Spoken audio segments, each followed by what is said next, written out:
সুপ্রিয় দর্শক আসসালামু আলাইকুম। টেস্টি ফুড হাউজে নতুন আরেকটি রেসিপি দেখার জন্য সবাইকে আমন্ত্রণ জানাই। বাইরে প্রচুর বৃষ্টি হচ্ছে। বৃষ্টির শব্দ শুনে নিশ্চয়ই তা বুঝতে পারছেন। বৃষ্টির এই রিনিঝিনি শব্দ কে কে পছন্দ করেন তা কমেন্ট করে জানাবেন। আমার তো ভীষণ ভালো লাগে। আর এই বৃষ্টির মধ্যে একটু জমিয়ে রান্না বান্না হবে, সাথে হবে খাওয়া দাওয়া। তো চলুন আজকের রেসিপি শুরু করে দেই। প্রথমে চুলায় আমি একটি হাঁড়ি বসিয়ে দিয়েছি আর দিয়ে দিয়েছি পরিমাণ মতো সয়াবিন তেল। সাথে দিয়ে দিলাম হাফ কাপ পরিমাণ পেঁয়াজ কুচি। পেঁয়াজ কুচিগুলো হালকা একটু ব্রাউন করে ভেজে নিলাম। দিয়ে দিলাম 1 টেবিল চামচ আদা রসুন বাটা আর সাথে দিয়েছি সামান্য জিরে বাটা।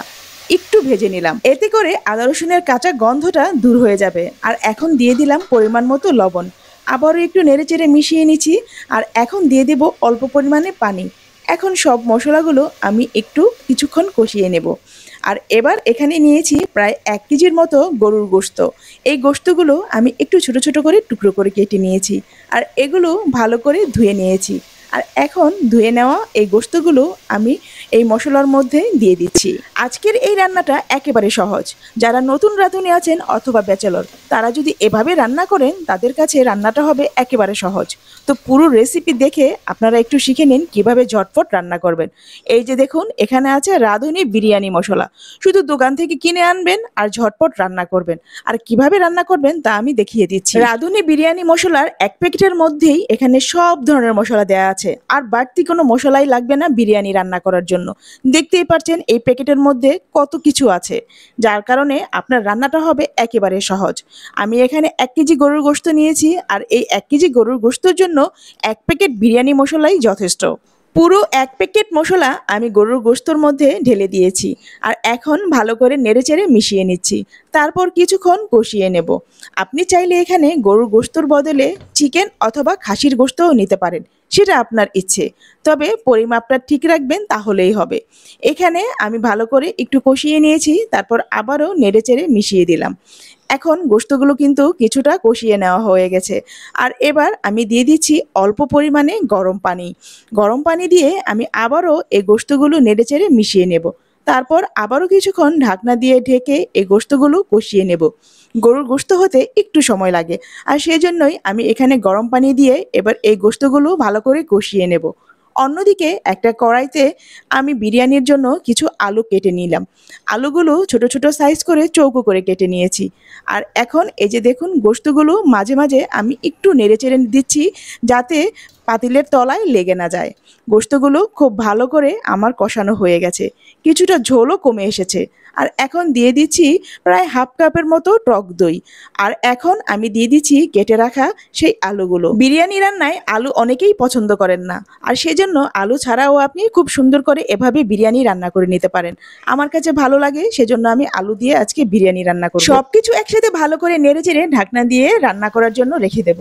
চুলার আঁচ অবশ্যই একটু কমিয়ে দেব। আর অন্যদিকে চলে গেলাম পোলাও চাল ধোয়ার জন্য। আমি এখানে প্রায় 700 গ্রামের মতো পোলাও চাল নিয়েছি। গরুর গোশত হচ্ছে 1 কেজি, আর এর সাথে 700 গ্রাম পোলাও চাল আর অল্প কিছু আলু। এতেই আমার বিরিয়ানি রান্নাটা সেরকম হয়ে যাবে। এরই মধ্যে কিন্তু আমার গরুর গোশত রান্না হয়ে গেছে। কালারটা কি দারুণ এসেছে তা নিশ্চয়ই দেখে বুঝতে পারছেন। আর এখন দিয়ে দিচ্ছি ধুয়ে রাখা পোলাও চালগুলো। সবগুলো পোলাও চাল আমি এখন এই গোশতর মধ্যে দিয়ে দিচ্ছি। এরপর একটা খুন্তি দিয়ে ভালো করে নেড়েচেড়ে পোলাও চাল আর গোশত ভালো করে মিশিয়ে নেব। এভাবে যদি সব কিছু একসাথে নেড়েচেড়ে রান্না করেন, তাহলে দেখবেন বিরিয়ানির কালারটা একেবারে দারুণ এসেছে। এবার দিয়ে দেব গরম পানি। যতটুকু চাল নিয়েছি তার ডাবল গরম পানি দিলাম এখানে। আপনি চাইলে এখানে ঠান্ডা পানি দিতে পারেন, তবে গরম পানি দিলে রান্নাটা কিন্তু বেশি ভালো হয়। সব কিছু একসাথে ভালো করে নেড়েচেড়ে মিশিয়ে নিচ্ছি, নয়তো দেখবেন পোলাও চাল দলা পেকে যাবে। এর সাথে আমি দিয়ে দিলাম 1/3 কাপ গুঁড়া দুধ।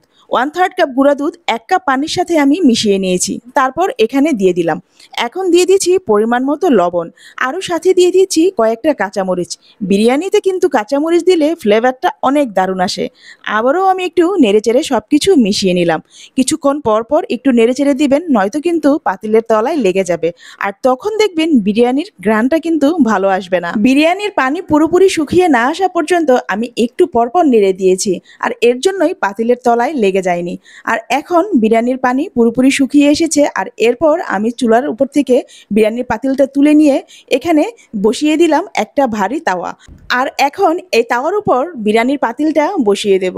শেষবারের মতো আমি বিরিয়ানিগুলো আবারও একটু নেড়েচেড়ে মিশিয়ে দেব। তারপর ঢাকনা দিয়ে ঢেকে দমে বসিয়ে রাখবো প্রায় আধা ঘন্টার মতো। বিরিয়ানি দমে বসানোর পর চুলার আঁচটা একেবারে কমিয়ে দেব, নয়তো পাতিলের তলায় লেগে যেতে পারে। কিভাবে আমি কাজটা করলাম তা নিশ্চয়ই দেখে আপনারা বুঝতে পারছেন। অলরেডি কিন্তু 30 মিনিট হয়ে গেছে। আর এখন ঢাকনা খুলে আপনাদেরকে দেখিয়ে দিচ্ছি বিরিয়ানিটা কেমন হলো। দেখুন আমি একটু নেড়েচেড়ে এবার মিশিয়ে নিচ্ছি, নিচ থেকে উপরে আমি মিশাবো। আর এখন দেখেই বুঝতে পারছেন বিরিয়ানিটা কতটা ঝরঝরে হয়েছে আর দারুণ একটা ফ্লেভার বের হয়েছে। আপনি চাইলে এখন উপর থেকে একটু ঘি দিতে পারেন আর সাথে কিছু পেঁয়াজ বেরেস্তা। আমি এখানে গুঁড়া দুধ দিয়েছি একটু বেশি করে, আর সেজন্য ঘি দিলাম না। পুরোপুরি রান্না কমপ্লিট। আর এবার আমি একটা প্লেটে সার্ভ করে নিচ্ছি। যারা ব্যাচেলর আছেন অথবা নতুন রাঁধুনি, তারা মনে করেন বিরিয়ানি রান্নাটা মনে হয় অনেক কঠিন। আসলে এই রাঁধুনি বিরিয়ানি মশলা যদি আপনার হাতের কাছে থাকে, তাহলে বিরিয়ানি রান্না আপনার কাছে কোনো ব্যাপারই না। একেবারে নিমিষেই মজাদার এই বিরিয়ানি রান্না করে নিতে পারবেন, হুবহু দোকানের মতো। আমি আজকে এই প্রথম বিরিয়ানির মশলা দিয়ে রান্না করলাম, আমার কাছে ভীষণ ভালো লেগেছে। আশা করি আপনাদের কাছেও ভালো লাগবে। এই বৃষ্টির মধ্যে এখন জমিয়ে খাওয়া দাওয়া হবে। আজকের রেসিপি কেমন লাগলো তা অবশ্যই কমেন্ট করে জানাবেন। ভালো লাগলে লাইক, কমেন্ট ও শেয়ার করতে ভুলবেন না। আজকের মতো বিদায় নিচ্ছি, আবার আসবো নতুন কোনো রেসিপি নিয়ে। সবাই ভালো থাকবেন। আল্লাহ হাফেজ।